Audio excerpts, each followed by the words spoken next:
Welcome to Ponchatoula Live, the show where we make it easy for you to connect with the people of Ponchatoula. I'm your host, Parker Layrisson, and today I've got a fantastic guest. This is somebody I really admire. I've gotten to know him a little bit through our local Rotary Club.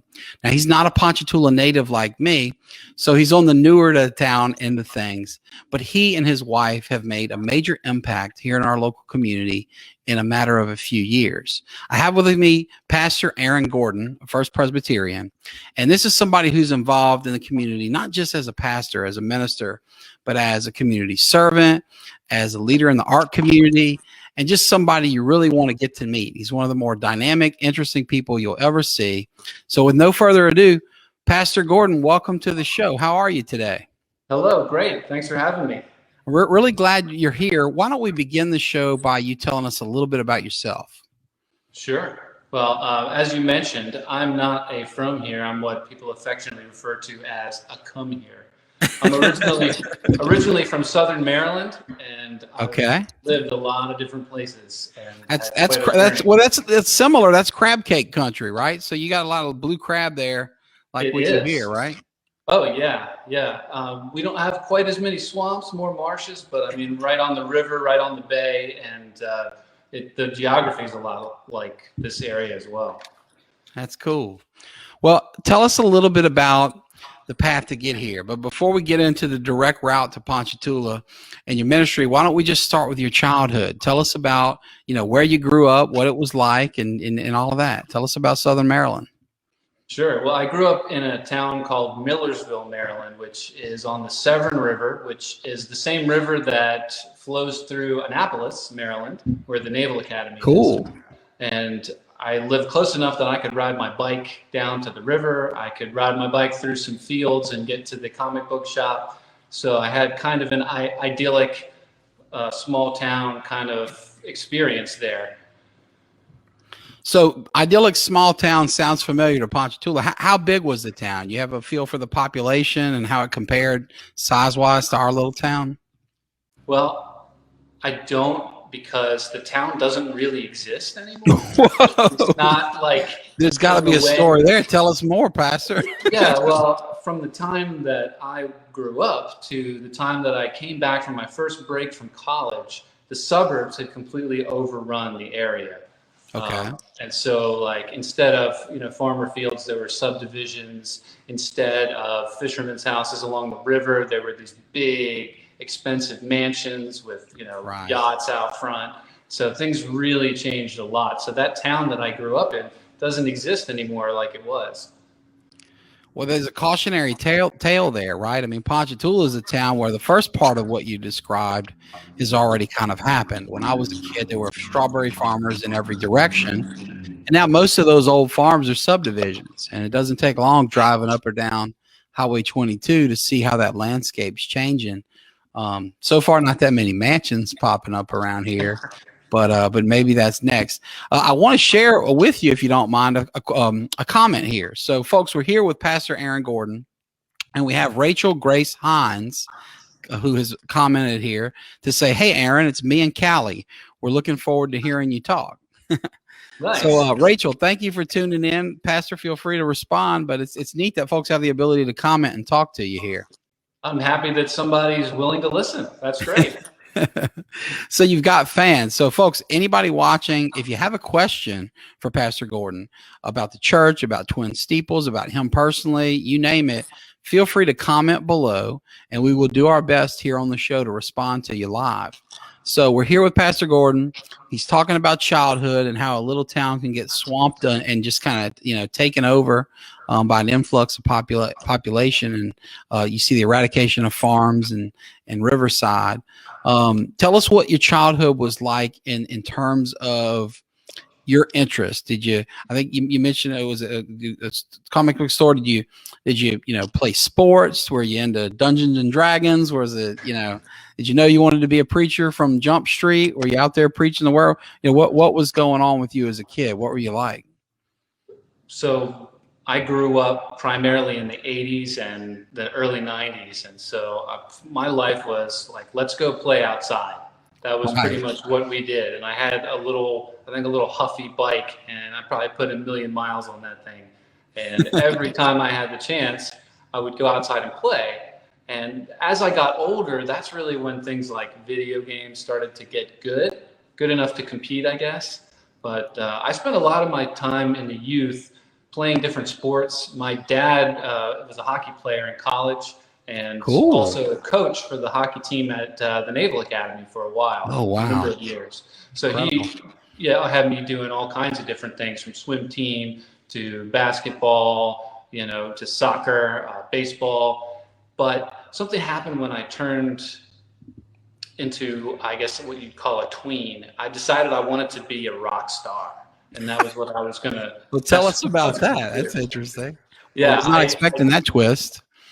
I don't know exactly where it came from, but I just decided that that's what I was gonna do. So I wanted to become a drummer because I thought the drummers were the coolest of all of them. So, I begged my parents, buy me a drum set. And they said, well, I don't know, that's a lot of money. I don't know if you're going to stick with it. So I tell you Plus, what, that's a lot to ask a parent to endure. Our friends in Rotary, Will and Angelique Richardson, their son Fisher has drums, which inspired a request from my kids. I'll just admit it here. They're better parents than I am. We said no to the drums.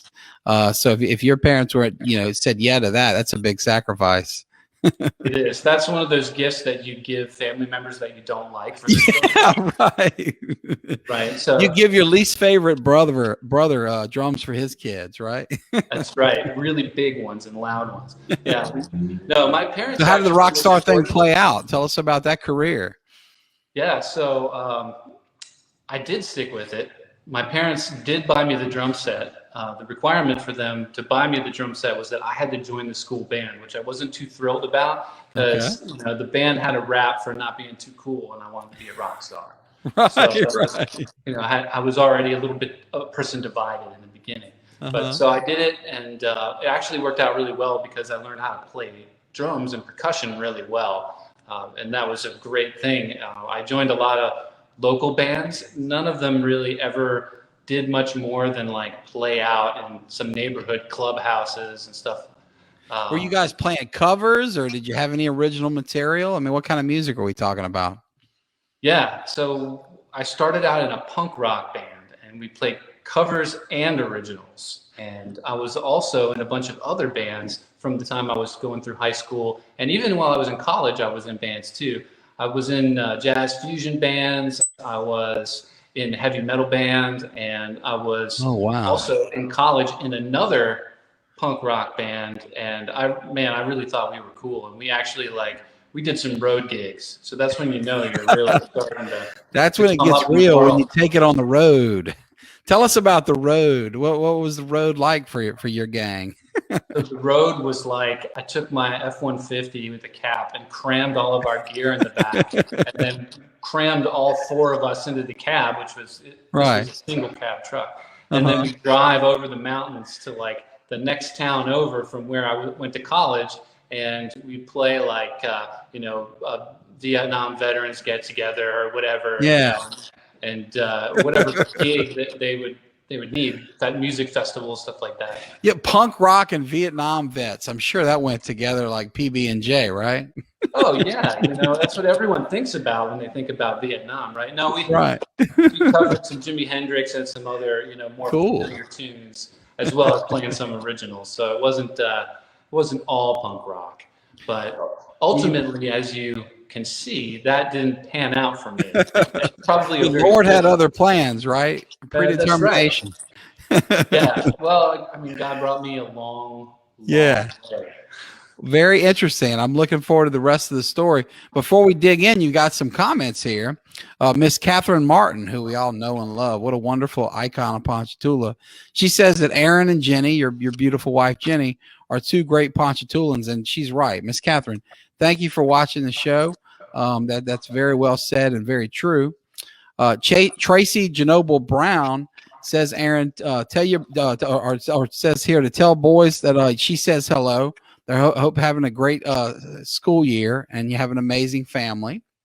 Awesome. Let's see here. Jenny Gordon.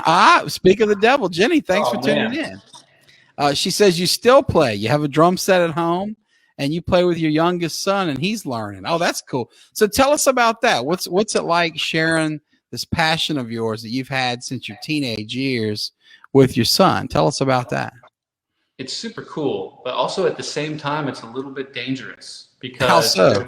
well, there's always that desire to vicariously live out those rock and roll dreams through your child. Right.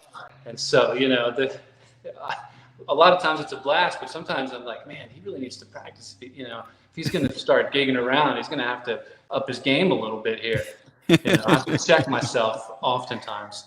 I can relate. I just left, I was a few minutes late to our meeting here because my kid was right across the street over here at the gym for ninja class, my 5-year-old. And I saw his T-ball coach and a guy I really like, Matt Stogner. And we were joking about the kids and how they weren't really, doing as much as we had hoped at that age. And I was thinking, I was never much of a ball player, but here I am telling my kid he needs to practice more and work hard. So I can relate to that vicarious element that you're talking about here. Well, while we're on the topic of family, and Jenny was kind enough to chime in and share that with us, tell us about your wife, Jenny, how you met, and this beautiful family you've created. Tell us a little bit about your family, if you wouldn't mind. Oh, sure. So my wife, Jenny, is awesome and beautiful. She and I met at college. Originally for undergraduate school, I went to Virginia Tech in the mountains of Virginia, and so did she. And so we met through a mutual friend by the name of John Phelan. He's still my friend to this day. He was actually the best man at our wedding. And he was on the same flag football team as me in college. Mm-hmm. And so we hung out, and then he was friends with her brother. So, we knew each other for a while, but when we first met, we weren't really into each other. We both had other interests romantically. But neither one of those panned out for us. So you had a couple of chapters that needed to be closed before you could open that up. Yeah, the book, there's always chapters. And so they had to run through. But she ended up taking a year, or I guess maybe a semester, I can't remember now, off from college to do a little soul searching because she also felt called to go into ministry. Okay. Now, I got to tell you, growing up, I was not very religious at all. In fact, my dad's Jewish, my mom is Presbyterian, and so I grew up in Hebrew school. And as soon as I got done with the obligatory bar mitzvah, I kind of just forgot about it. I wasn't necessarily hostile to God or anything like that. I just didn't care. I was, more interested in having a good time and being a rock star. So interesting. Anyway, to get back to it, Jenny was taking some time off, and she came back down to Virginia Tech after that time off, and she was trying to reconnect with some people because a lot of the kids I should say young adults that she had started out in her college career with had continued to move on, so she kind of was a little bit disconnected. So she contacted John, and at this time I was roommates with him, and about is this story going down a path where you're the only guy left that she knows and poor Jenny's just stuck with this angry drummer?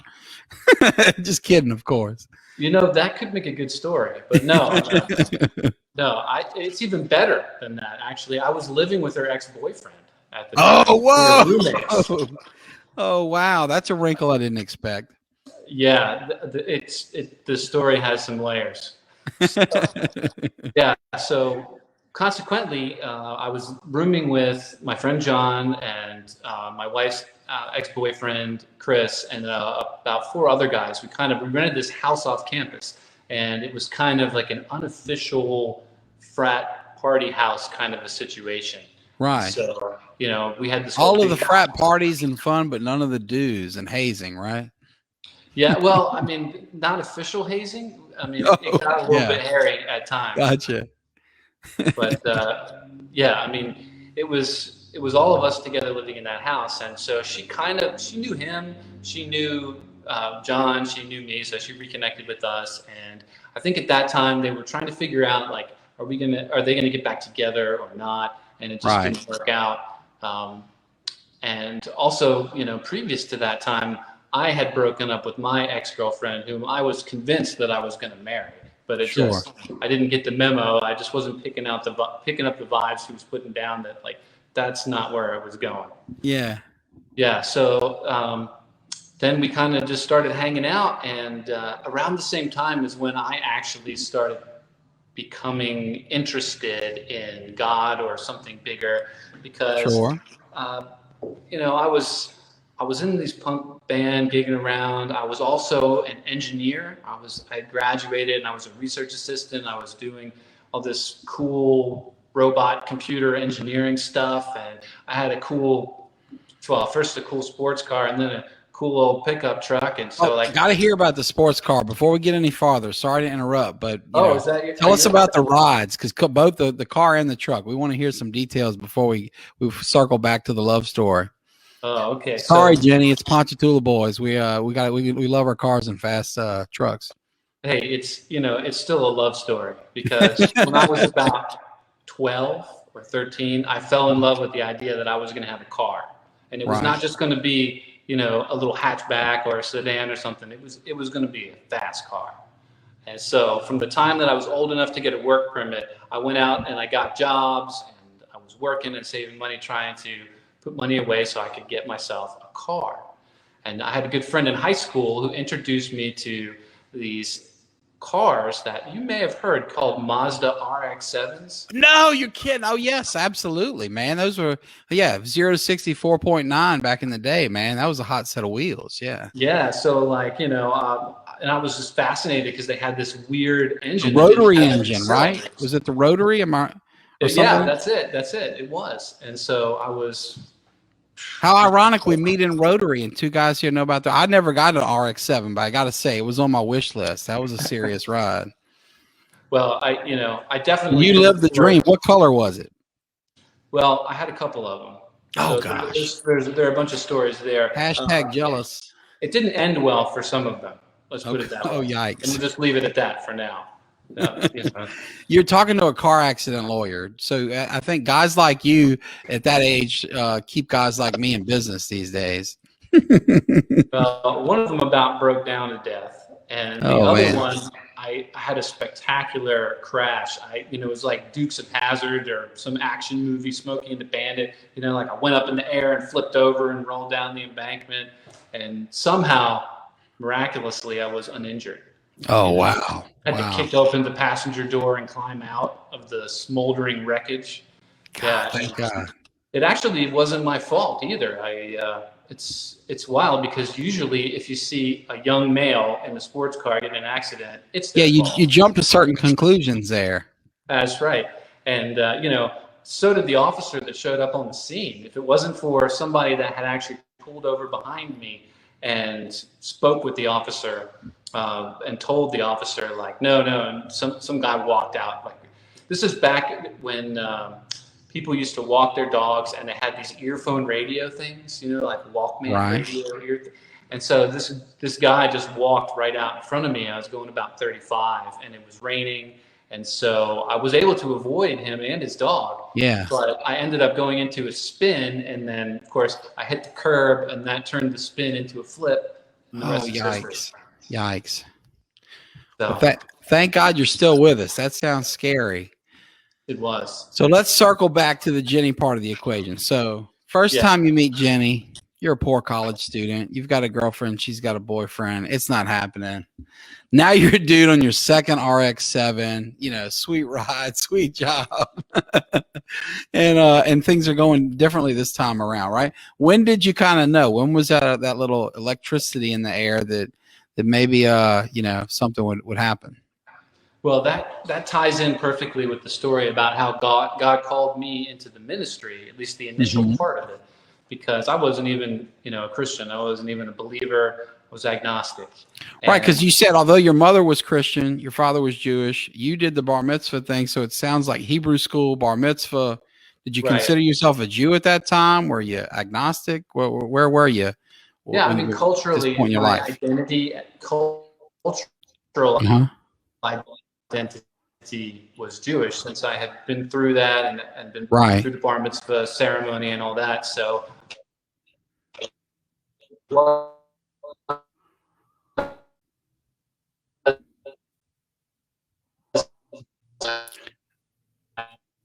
Aaron, I'm sorry. It seems like we've got a slow connection on your end, or at least might be on my end receiving you. So, folks, we may have a connection issue here.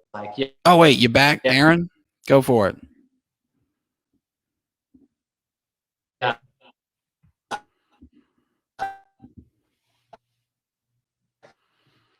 Folks, I think we might be having a connection issue here. If you can see me and hear me, I'm going to try to text our producer, Danny Lynn, and see whether she may be able to help us. I'm back. Yeah. Oh, you're back. Yeah, okay, go for it. I'm sorry. So you were telling us that culturally you identified as a Jew, and that was about the last thing I heard. So forgive me if you wouldn't mind picking back up there and taking off with the rest of the story. Sure. That's no problem at all. Technology is great when it works.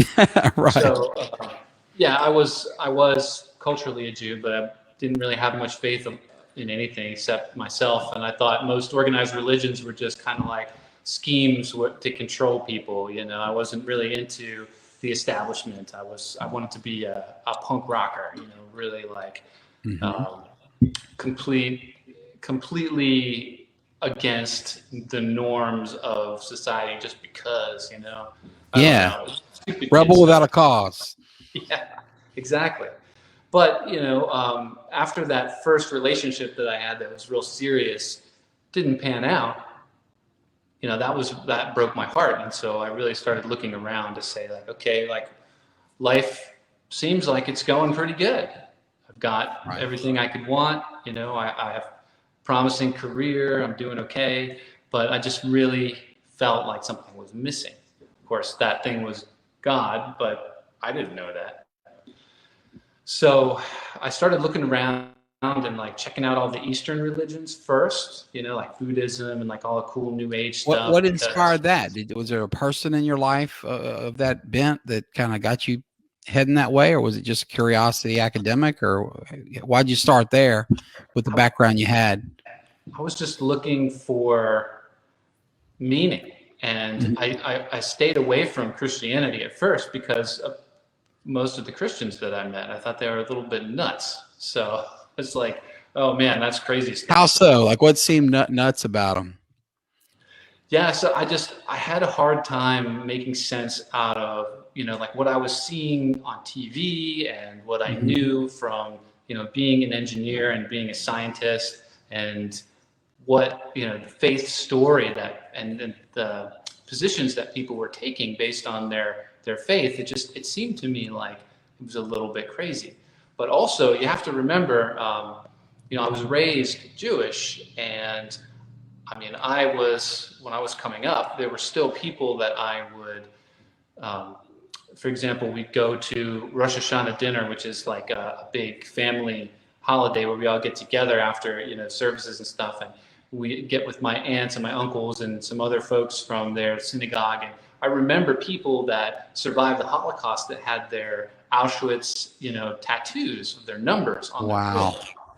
So, I mean, in the culture that I grew up in, Christianity was a little bit suspect, you know? Yeah. Not necessarily the faith part of it, but the organization part of it. Yeah. I don't know. You better watch. Yeah, I'm sure having seen that byproduct of misguided Christians, it probably really jaded your point of view. Yeah, that makes a lot of sense.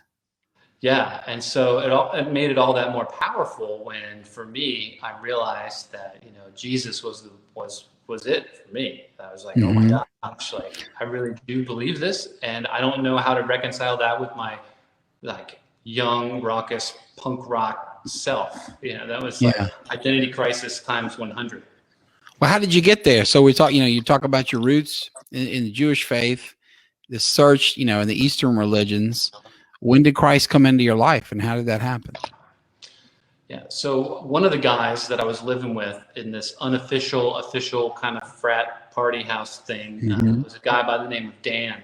And Dan I really thought he was the coolest guy, because he was like one of these, he was going to be a pro snowboarder, but then I think he injured himself. And so he was well, maybe I should go to college instead. And, you know, he was a lot of fun and really always up for a good time. And he's like, he was the classic Dan the Man, right? A lot of people get called Dan the Man. It sounded like this guy lived up to the hype, right? He was Dan the man, and he was the unofficial ringleader of our unofficial Yeah. fraternity. But he was Did the also unofficial fraternity have a name? Because it sounds like this house is just dying for a classic name. it never did. It never I mean, the did. sad thing here, Aaron, is if you had a classic name, you've got a hell of a movie script going so far. Okay, and I know we're just in Act 1 or whatever, but this, this is interesting. Yeah, the story is just, every time I tell it, it gets better. It's like a fishing tale, you know. The Yeah, fish gets it's bigger compelling, each man. time. No lie. Yeah, it is cool. And he was a Christian, and I just could not wrap my brain around it because he seemed like a normal, down to earth, thinking individual. Right. But he was into church, and so he's like, yeah, come to church with me, man. I said, all right, okay, I'll go to church with you. And of course, it was like this big New Life campus fellowship, independent kind of rock and roll, charismatic Christianity. And I had a real young pastor with like really spiked up hair, really excitable. Yeah, lots of arm movements when they're talking, and getting you excited. And the guitars were loud, and so it was quite something. I don't know if I liked it at first. I don't think I did, but I ended up going again, and Dan gave me his Bible to read, which was, funny enough, it was a children's Bible because it was the only one he had from when he was in Sunday school or something. Now, what level of children's Bible? Is this still got the pictures in it and stuff? Oh yeah, oh yeah. Okay, cool. It had the beautiful pictures of the very tall, thin Swedish Jesus with the yellow hair coming down. Yeah, right. Like a lamb in his arms. I don't know, weird stuff in there. Yeah. But I was reading the stories, and the interesting thing is I went to the Old Testament first, of course, because that's what I knew from Yeah, that was your familiar zone, right? Good place to start. Yeah, and so I started actually reading it and like reading all the words and thinking about it, which is something that I would encourage everybody to do if they haven't. I know it's a big book, but what else are you gonna do? You can surf YouTube or Twitter. While or we're whatever. there, quick aside, where would you suggest someone start? Is it differ on the person and where they are in their faith walk, or is it is there a go-to book that's just a great place to start going? Well, what's the play there? Preach. Hey. Everybody's got their favorites, and some of them are really tough to get through. But I always recommend people start at the beginning. Gotcha. Start at the beginning. Genesis. Go with Genesis. Yeah, and then if you have more questions about the Jesus part, after you finish Genesis, then skip to like the Gospels. Gotcha. But at least read Genesis first, because without knowing that left-hand side, the right-hand side. The New Testament stuff doesn't make any sense, really. It sounds crazy. Yeah. All those prophecies and all that stuff, that background that was like permeating the culture around the time that Jesus came and walked on the earth, that you can't get into that without having the background. Really, it doesn't make a whole lot of sense. Yeah. So I think a lot of people would do well if they would be willing to do that. And you know what? If reading's not your thing, I get it. And they have this super cool audio Bible with like James Earl Jones, get it on Audible or whatever, and just pop in those earbuds when you're working out or whatever, and listen to people read it. And I mean, there's a lot of ways to get it besides just slogging, Yeah. Well, and your life story is such a prime example of the different paths there, right? Who would have thought when we start out on a punk rock journey of this young Jewish kid from Southern Maryland that we're going to end up talking to a Ponchatoula, Louisiana Presbyterian pastor, right? I mean, it's not the linear tale you might expect, but in this chapter that we're talking about here, this post-college, the engineering years, fast cars, Dan the man, you put the Bible into your life. It sounds like you're reconnecting with Jenny. What happens next? Right. So now to bring it back into perspective, because you had originally asked me about my family, and then I gave you all this stuff. But after I started to really think, I really do believe in this. I think this is for real. Then, of course, I started looking at my life. And like I said, there were pieces that didn't really fit together. And I didn't know how to reconcile some of the stuff I was reading with my lifestyle. And, so I had a lot of soul searching to do. And one of the things that I remember doing is I remember I prayed, and it was really weird, but I did it, and I kept doing it, and I, prayed for God to help me figure this stuff out. And one of the things I prayed for was for a wife, a good one, Okay. because, like my last relationship didn't work out so well. So I wanted a And good so one, whatever that is. help us out here. Yeah. I know this is not long after college, but how old are you at this point? You 24, you 25? What kind of age are we talking about here? So at this point, when I'm talking about this, I am 22, I believe. Oh, wow. Yeah. 22 So years again, old. another kind of ironic twist. You don't see too many 22-year-old punk rockers praying for a wife. Pretty cool, man. That's mature. Well, it was, if it was maturity and it was good and rational, it came from God, not me. I was the opposite. Amen. Amen. So Jenny also was looking to find somebody because she'd been Right. out of that rocky relationship too. And so we were just kind of hanging out, and like without even realizing it, it just kind of clicked one day that like, oh yeah, like we're interested in each other. I think what really, really made it clear was that I had gone out with a group of Jenny's friends, and we all went out to some, I don't know, some bar, dance club type place. And one of Jenny's roommates, her friends, was like really into me and trying to pick me up. And she was getting really mad, and she couldn't figure out why. Like, oh man. And then she's like, oh, maybe I like this guy. So her moment of clarity comes in with this, kind of common turf war when you kind of sometimes see your friend like somebody you like. When was your aha moment? Was it the same night, same time, or when did you kind of know? Oh yeah, I like her back. I think it grew more gradually for me, and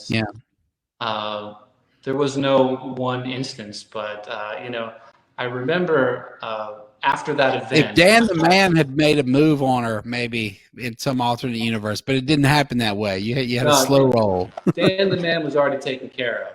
I mean, gotcha. Yeah, he had his now wife already. They were already together. Amen. Yeah. So no, I mean, I remember, I think around that time, kind of hearing the fallout from that story, and I kind of got the vibe, and so I felt like, like maybe she is the one, because she's all the things that I want in a woman to be my wife, and she's great, and so. I didn't know why. I don't know why. I never saw it until that moment. And so then, like, I was really nervous all of a sudden, because oh man, I don't want to mess this up, So like, I pulled one of these really lame things where I was asking her like, "Hey, so I have this girl that I like, and I want your advice." Oh, but she was the girl. And she was of course, she figured it out. She's not dumb. I'm dumb. She's not dumb. But anyway, so then we ended up, we went on a date, and one thing led to another. This is great. So tell us about the first date. I mean, what was your play at this point? You got to get it right. Did you get it right on the first try, or did it take you a few? So do you want the truth or something else? Whatever makes a better story. We've got viewers. No, of course the truth. No. But of course, as I've learned with my origin story with my wife, there are sometimes alternate versions of the truth. My truth is Brandy hit on me at the Strawberry Festival and asked me to go to her friend's wedding. She would tell you a different tale. I don't think either one of us is lying. We just remember that magical moment differently. So tell us your truth. Yeah, so selective memory. So take it with a grain of salt, please. So I think our first actual date was like doing laundry at her place after there was this huge blowout. There was a huge blowout party at our place, and our house got trashed. I mean, it was a mess. I can't even tell you the details on this because it's a family show. Sure, you've got kids. I needed to get out of there, and so I was like, "Hey, I'm coming over," and did some laundry, and then I seem to remember, I think I pan fried her a steak, and that was like our first dinner. Nothing like it's not as romantic as, like we went to No, a no, the steak thing I can restaurant. get behind. I mean, heck, it's not just the way to a man's heart, right? I mean, my wife likes my cooking, so that can work. But the laundry thing, I gotta say, Yeah. that's funny. If you, oh wait, Jenny's adding in. Don't forget you changed her oil, right? Oh, of course. Being a car Yeah, guy, yeah, yeah. I think So it was she the knows you of Florida. the Mr. Hot Rod RX-7. Yeah. So tell us about that part of the journey, the oil change. Yeah, I forgot about that. She had this old Ford Explorer, which, if you remember the first series of those Ford Explorers, it was like a matchbox car, like a big box on wheels Yeah, yeah. with like a tiny engine. So it was like kind of a ridiculous vehicle, but it had four-wheel drive. But anyway, so yeah, she's like, "Oh, I need to get my oil changed," and me being, let me swoop in and rescue. I was like, "Oh, I know how to do that. I can show you how to do it. We can do it together." And so Very that cool. was it. We changed Well, her yeah, the oil. verdict's in. People think you guys are a great couple, no matter how you came together. It sounds like y'all did a lot of chores together, and you cooked her a steak in appreciation. And here we are, happily ever after. But you make a great couple, and Ponchatoula agrees. We've got a comment up here, Mr. Glenn. Glenn Findleson's one of the finest men in Ponchatoula. People just love him. He's great. He says that the two of you are a lovely couple. He says, "I love this lovely couple." He's looking forward to more coffee sessions. So thank Yeah, you me for too. tuning in. Wonderful family. Been around forever. So you and Jenny, we got this match made in heaven. Tell us about your family now. Let's just flash forward to That's a life good as idea. parents, ministry. In a moment, we're going to ask you about your church, your outreach, all that you got going on. But just tell us what it's like going through this life as husband and wife, raising kids, et cetera. Tell us about that. Well, I'm so glad and so grateful that God hooked us up as a family, because Jenny and I, because it's been difficult. We Yeah. have two How so? two boys, Ezekiel, Zeke, and Josiah. Zeke's about to be 11, Josiah's 12, and they're in Martha Vineyard this year, one of them, and then Josiah, the older one, he is at the junior high. Mm-hmm. And both of them are on the autism spectrum, which is kind of a weird thing, because it over the past maybe 10 Yeah. years has really started to get a lot of attention. And Right. it's one of those things that it's hard to put a pin in it. It's like, if you're missing an arm, you're missing an arm. It's obvious. Sure. But it's like, oh, autism spectrum. Does that mean like you're a really good driver and you can count toothpicks that get spilled on the floor? It's like, Yeah. no, no, no, it's Yeah. not. There's so many stereotypes that stem out of the movies, and it's tough to understand too, because I think the vocabulary has changed. We were blessed on the show a few months ago to have Mr. James Square on here, and he talked about his son Joseph, and the challenges that they have, living on the with life on the spectrum, if you will. Tell us a little bit, if you wouldn't mind. Can you give us like Autism for Dummies, a little primer that kind of helps us understand, what that condition is, and then we can talk through the challenges that you're alluding to here. Okay, I'll do my best. My wife would actually probably do a better job. She's Mm-hmm. become more of an expert than I have. Yeah, because I know my wife has a saying that she says, "You met one autistic kid, you met one autistic kid," right? I mean, they're all different. But yeah, I know that for me, I have a hard time sometimes grasping it, and I would imagine some of our viewers would benefit from what you'd have to say. So think of it as a difference in the front of the brain. The front of the Mm-hmm. brain does most of the stuff that makes us who we are, right? You've Mm-hmm. probably heard about, or people, they used to do lobotomies, and then people would just become kind of like boring nobodies, right? Right. Because that's how you process the world. And so autism is a difference in the frontal lobe of the brain. And a good way to think about it, at least I think this is a good way to think about it, is think of it as a global delay in certain areas. Usually also going right along with some really amazing gifts in other areas. Mm-hmm. Like the classic example is the movie Rain Man, where there's the character that's autistic. He can't get along in the world by himself socially, but he has these amazing skills for math and some other things that he can do really Right. well. And so that's like a really pronounced case, but it's a spectrum. And so some people, they are a lot less, I guess, lower on the spectrum. So they're Sure. high functioning socially, but they still have some social delays. Like maybe they don't pick up on social cues, or maybe they don't realize that being blunt and just speaking their mind, like it's not socially acceptable to do that because you'll hurt people's feelings. But at the same time, a lot of them are very intelligent, think outside the box, come up with really great ideas, and often have a super vivid imagination as well. So Yeah. that's my For Dummies flyover. No, well put. Very, very well put. So as parents, what challenges does that present that folks who are not living with that reality may not see? And how can we, outside of that experience, be more supportive? How can we be, better friends and allies, and just, better neighbors? Hey, that's a great question. One of the biggest things to the parents, because a lot of kids on the spectrum, especially high functioning kids on the spectrum, they don't seem like they need any special accommodations because Right. they're like kind of passing as normal.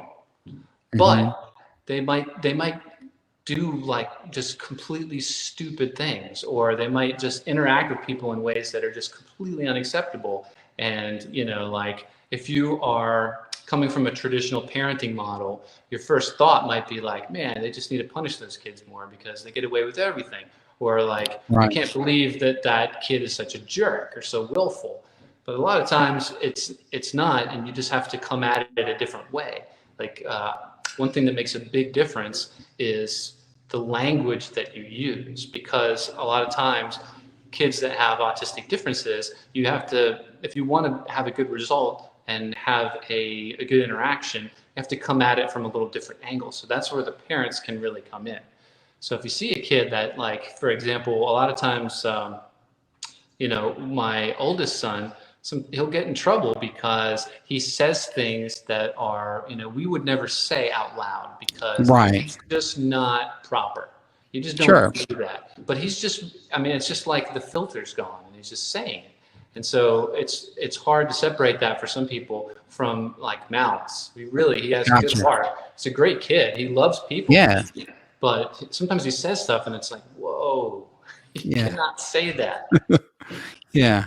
And I bet that can lead to some tension, and, you're right. It could be interpreted differently. Mr. Square talked about the challenges in the policing, for example. I know, as a brother chief of police, one of the things that police forces need to be on the lookout more for is how to identify folks on the spectrum, and so that they can de-escalate situations. And that's just one example of many, but we as just regular folks out in the community who might see you at the ballpark or, wherever, should be aware that, because like you say, nobody's walking around with a ball cap that says, autistic spectrum, to identify the situation. We have to kind of be able to pick up and do our level best to help and support. Well, you and your wife, one thing I admire about you is you're very active in the community. And one of the things that you guys have taken a lot of interest in is this Twin Steeples project that the legendary Harry Gabriel got started. And I know it wouldn't be possible without, the moves that you and your church have made. So can you tell us about that project and your role in it, and why it's so great? Yeah, I'd love to, and I'll try not to get you too far off in the weeds this time. No, we enjoy the weeds are where the fun are, man, Sometimes. Yeah, Twin Steeples is an amazing project. There are a lot of really awesome people from this community in Ponchatoula that are doing some really cool things to make this come together. The church, the First Presbyterian Church, which is the church where I'm the pastor, has a big role in this.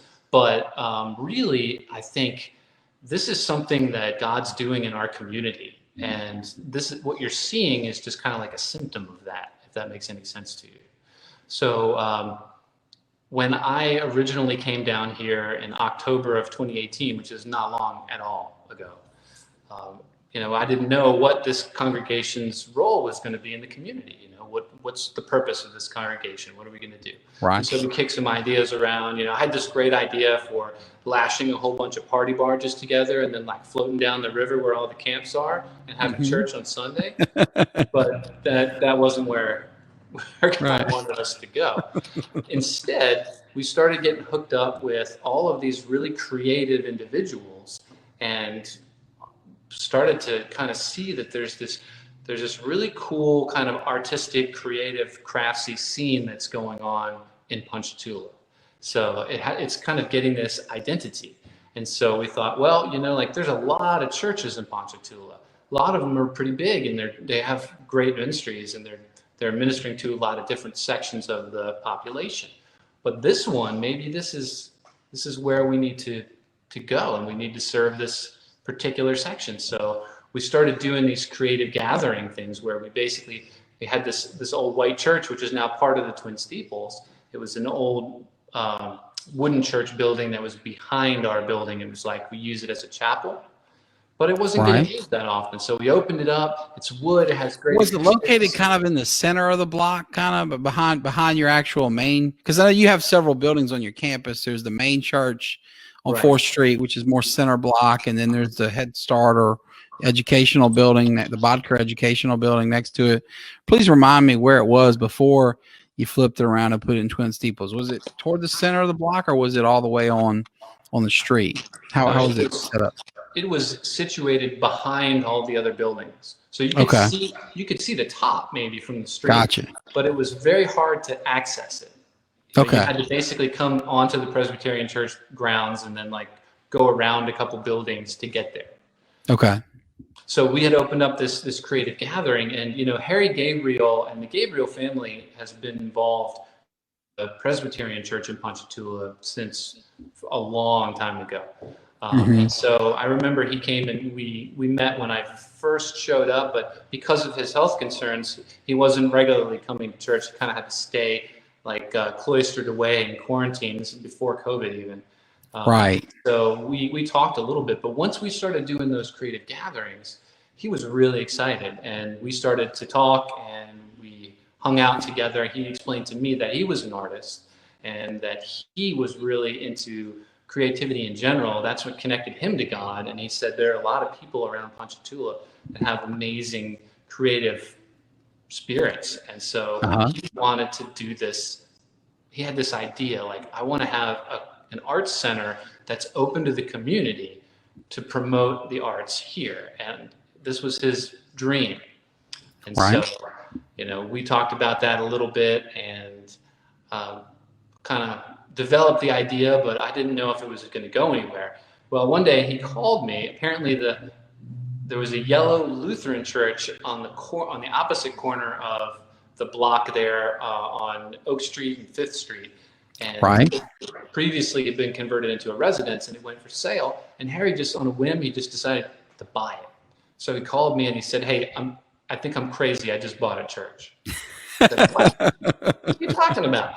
And so he purchased it before you guys ever talked about the concept, and so he wrote the check before you actually came up with the plan. It sounds like. Yeah, I mean, this is something he had it all up here. I mean, he really did before we even got started. But it just went hand in hand with our creative gatherings that we were having. Right. The musicians and the artists were coming out and kind of hanging out together.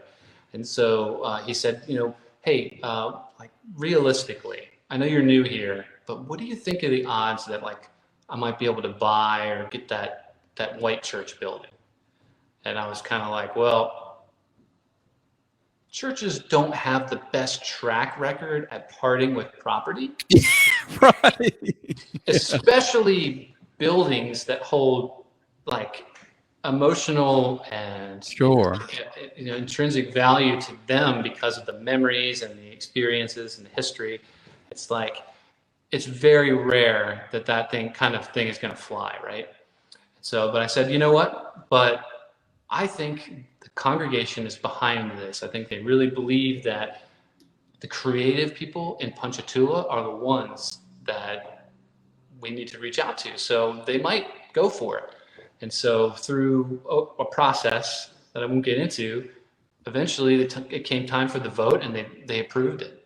And it was like, but not only did they approve. How's a Presbyterian church organized? Is it a board of deacons that makes that decision, or is it the church membership? Or having bumped around from Catholic to Baptist, and all the places I've been, I've noticed they're all structured differently. What's your church? How'd that come to be? Right. So the Presbyterian governance models the U.S. government in terms of like there's different incredibly branches. Inefficient.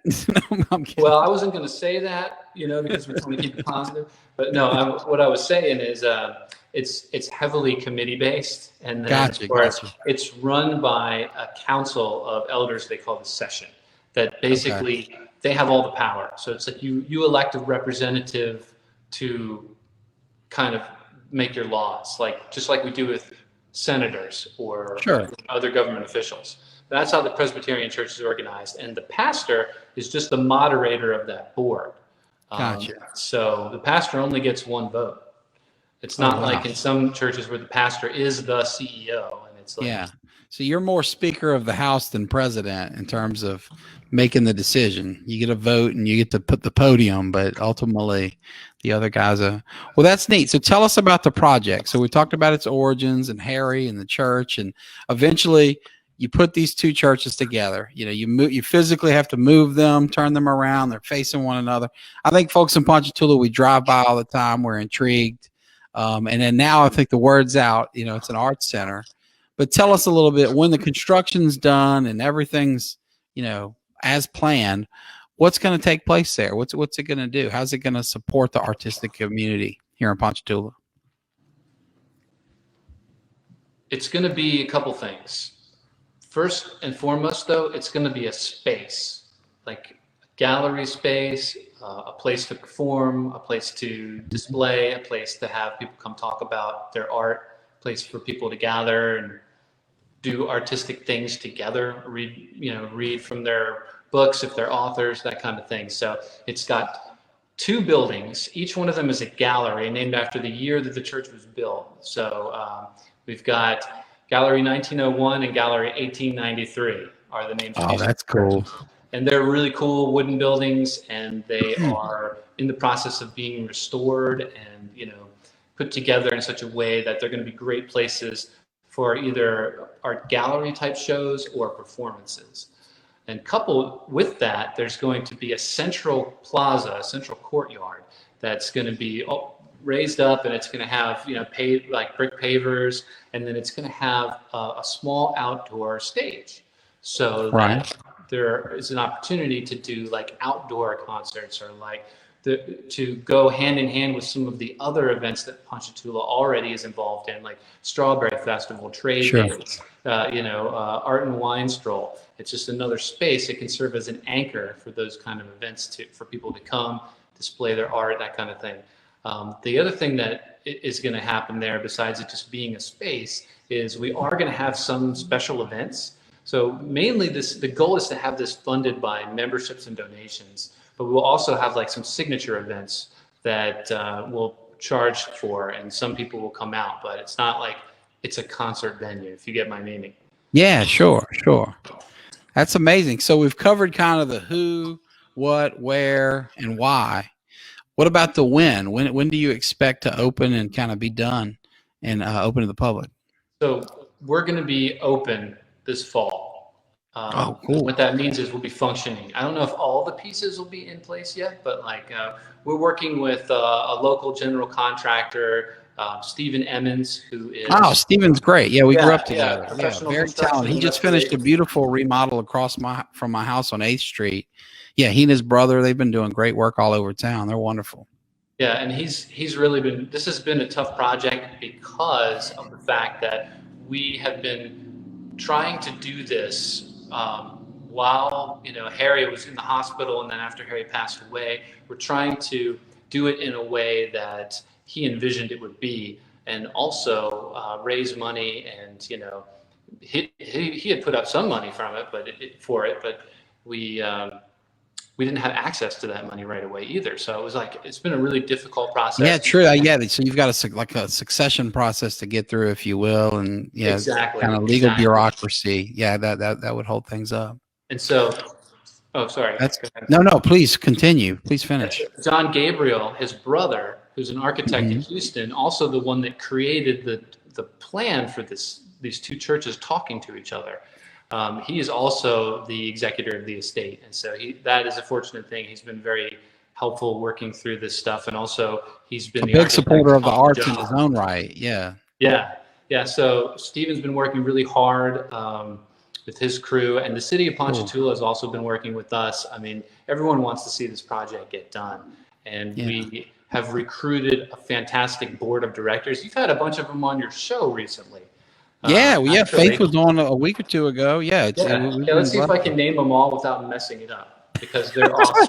This is a dangerous endeavor there, Pastor, but go for it. So we've got Faith Allen currently on the board, William Sims currently on the board. Right, he was on the show a few weeks ago. James Square currently on the board. Hey, we just talked about Mr. Square a little while ago. Exactly. Kim Zabia is currently on the board. The First Lady. Yeah, the very none other, the very first lady. Also big into art, as everybody knows. Yeah. So let's see. So we got Felicia Elsie Jones has stepped in to handle the finances, and she's doing a great job. Let's see. I don't want to leave anybody else out. So we've got Faith, 2, 3, 4, 5. Who am I missing all of a sudden? We've got I can't forget Rhonda Sheridan, who you're pulling up. Of course, Rhonda. Well, look, I pulled it up here. Oh, Lee Barons. Wow, she's wonderful. Yes. So Jameen Dahmer. Did you say Judith Parsons and Gwen Barsley? Oh, Gwen's. Yeah. Yeah. So that list, like any other volunteer board, some people come and go from the board. Yeah. So it's not totally up to date, but all those people have been involved and have given their time and energy to make this project go, and it's been really cool to see it happen, because none of us are getting paid. This is No, of course. Harry. It's all about the town of Ponchatoula and the creative arts and what's going on here. Yeah. Well, he had a giver's heart, and he was my Kiwanis sponsor when I was Key Club president, and I saw that year. I mean, he gave so much time into supporting the community, doing dirty work, picking up trash on the weekends, whatever it took. But this is a wonderful stinky mud photo here. Speaking of past guests on the show, one of our early guests here, the photographer who took this picture and edited it with all these great colors. Great program. And I thank you for doing that. I know it took some vision. It probably took some political capital, if you will, in your church to make that happen. But it's such a worthwhile project, and we're so lucky that you're doing it. We only have a few minutes here, and forgive me for not asking these questions earlier, because this is so important. And if we need to stay a few minutes late, I certainly have the time if you do. But tell us about your ministry. We kind of talked at length about the build up, your faith walk, your journey, to becoming a Christian and now eventually a pastor. Tell us about your church at First Presbyterian. Tell us about your ministry. And we just want to learn more kind of about the good things you're doing. And then I love it if you could share on how people could get involved, when your services are, how people could join or just come by and check it out. But tell us about the church. Yeah. So the First Presbyterian Church is really cool. If you don't know where it is or what it is, it's basically catty corner from the junior high, right behind the Methodist Church and kind of like across from the Baptist Church. And so the ministry of the church is really cool. We're doing something called church redevelopment, which is a very, very kind of a weird thing. But as you know, a lot of congregations over the years, they start to lose folks through attrition, and there are more churches available. And so, there are less people to go around to all the congregations. And also, we're not exactly in Presbyterian home territory down here. Well, yeah, I know your neighbors there. The Methodist Church has faced similar challenges. We have some, several of the local great kind of benchmark churches of old have had trouble with dwindling membership. So I think you're not alone there. Yeah, and so part of the reason that I came down here is to do this redevelopment project with the congregation to figure out where God wants us to plug in, and like who are our people in the community that are going to come to the congregation and who are going to worship together and grow in Christ together. And we really believe that it's going to be people that are creative, people that don't necessarily fit the mold in terms of like some of the other demographics that the churches go after, depending on which church. Like, for example, if you're into rock and roll and you want to go to a contemporary independent church, like there's down the road, you've got a bunch of them. You know, you've got this huge Baptist church, and they're doing a great job, and the Methodist church also is doing a good job. If you're into traditional worship and you know you're in that zone, that's great. But like, I think a good way to describe who we find ourselves becoming is kind of like, if you remember this old Rudolph the Red-Nosed Reindeer claymation cartoon that probably haunted your dreams as a child. What do you mean? I don't have to think back far. I've got a 3-year-old and a 5-year-old. We watch it ad nauseum here in 2021. The horror. No, it was a great movie. But there was this island of misfit toys. Misfit toys, yeah. Yeah, and that's it. You know, like that's kind of, I think, what's been emerging from this. That's like, cool. People who just want to seek after God, but don't necessarily want to get bogged down with. Aaron, are you there? I think I have another freeze here. You know, it's interesting, Aaron, that you shared that identity, because I think, you know, for a lot of us that grew up around here in Ponchatoula, we identify that church with some of the old guard of town. You know, it's all these great families like the Bodkers, whose name is on the education building. And, you know, it's not always kind of the young, hip, new artist type. So that's neat. Folks, I'm sorry about the tech glitch here today. I don't know if it's the weather or what. Aaron, I just heard you come back so I can get you. Aaron, are you there? Pastor? Folks, I'm sorry. I do want to share a quote here because it's one of my favorite people in town. Miss Ann Randall Poche, you know, married to, of course, Mr. Albert Poche, says that Aaron is being too modest in explaining his multiple roles at First Presbyterian. He's not only the pastor, he's their counselor, the tech guy, electrician, and a wonderful friend. Miss Ann, thank you for sharing that. I hope that you and Mr. Rat are doing well. Oh, look, I think we're going to get the pastor back here again. Hey. There you go. Let me get the frozen version of you gone. I'm sorry we missed you there. So I was just sharing a wonderful comment that Miss Ann Randall Poche left here, where she says, Aaron, that you're too modest. You're their pastor, counselor, tech guy, electrician, and a wonderful friend. But forgive me, we'll circle back. I think you were describing this new emerging culture, if you will, identity of your congregation in the cast of Misfit Toys. We heard that part, you know, this artsy group.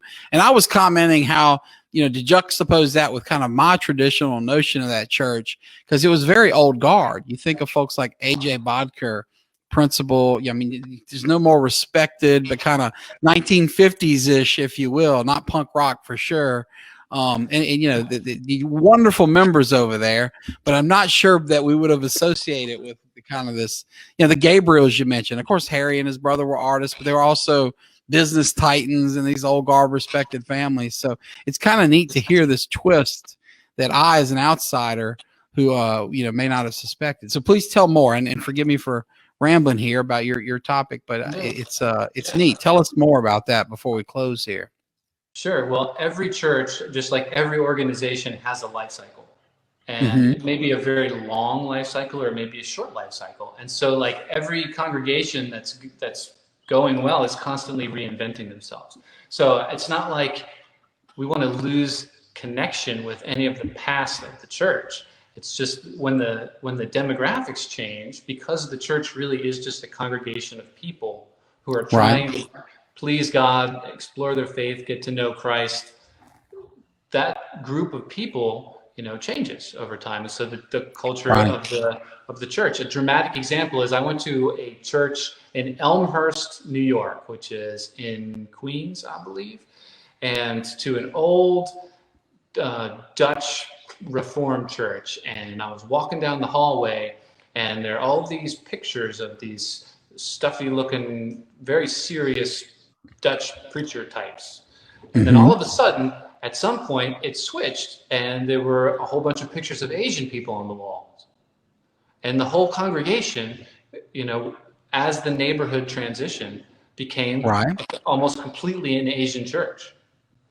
Wow. Yeah, I'm sure that's happened, say on the West Bank of New Orleans, with the Vietnamese community going in there. And it makes a lot of sense. You mentioned Houston earlier, neighborhoods in Houston would go through transitions. So that's a good point. Yeah, an organization is this living, entity, if you will, and it's going to change and grow with time.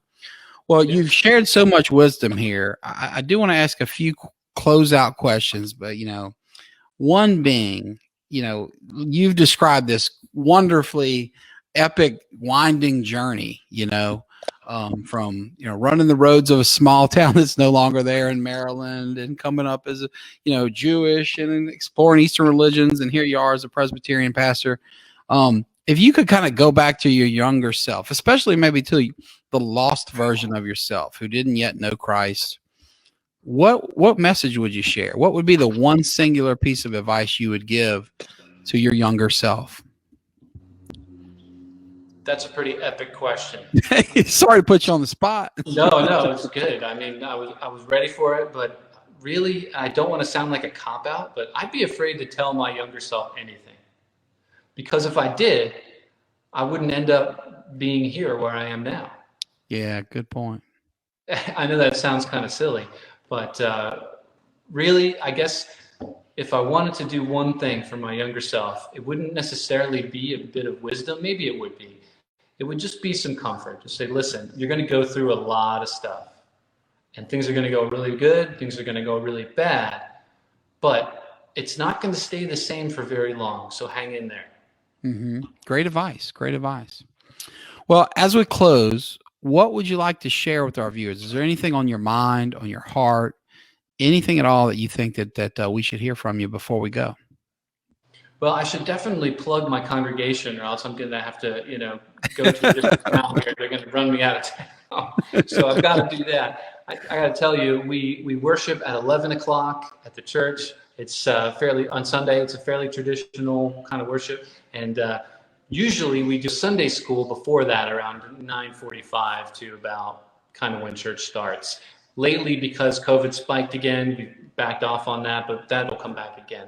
I would encourage you, if you want to find a place where you can ask real questions, find a safe space where you can be yourself and explore your relationship with God, Christ, work out things that maybe have been on your mind, hurts that you've maybe experienced from people in different congregations. Like, this is a good place to do it. So come join us and hang out with us. And, the community is just going to keep growing. And I hope that it'll be a place for healing and a place that you can get a little bit further in your own spiritual journey without feeling like you're being judged or you don't measure up because you don't fit the mold.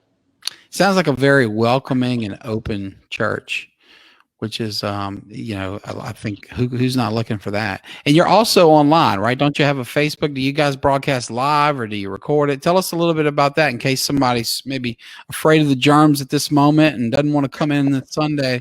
Can they see you in action this Sunday? How's that work? And where would we find you? Yeah, so you're not going to see me playing drums unless something goes wrong and all the musicians disappear. I'll probably try to slam out some chords on a guitar. But no, come out on Sunday at 11. It'll be a lot like a fairly traditional worship service. A little bit of a sermon, and we'll sing some songs. And the Bible study is really where it gets real and it gets really cool because we really get into it. And that's my thing. I mean, more so than being a charismatic preacher that's really going to pull people in. I like to teach, and I like to see people have their own moments where they realize things that make sense to them. Like, oh, wow. You always hear like, oh, God loves you, God loves you, God loves you. But when you believe it, when it becomes real, like that aha is like, that's what I live for. So yeah, I think that's a great way to come out and to get involved with us. Well, thank you for sharing your story, Pastor. It's an amazing one. But you dug deep today, and you told us, a lot about your childhood, your relationships, your journey, and you're really kind of a modern day Renaissance man, right? It's not every day you meet somebody who was a punk rock musician and an engineer and an artist and now a preacher and all this.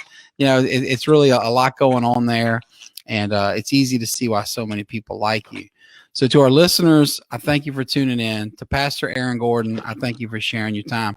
To Jenny Gordon, thank you not only for sharing your husband when there's plenty of work to do at home, I'm sure, but for tuning in and joining us. So, folks, we will be back here next week, same time and place, 5 o'clock Thursday.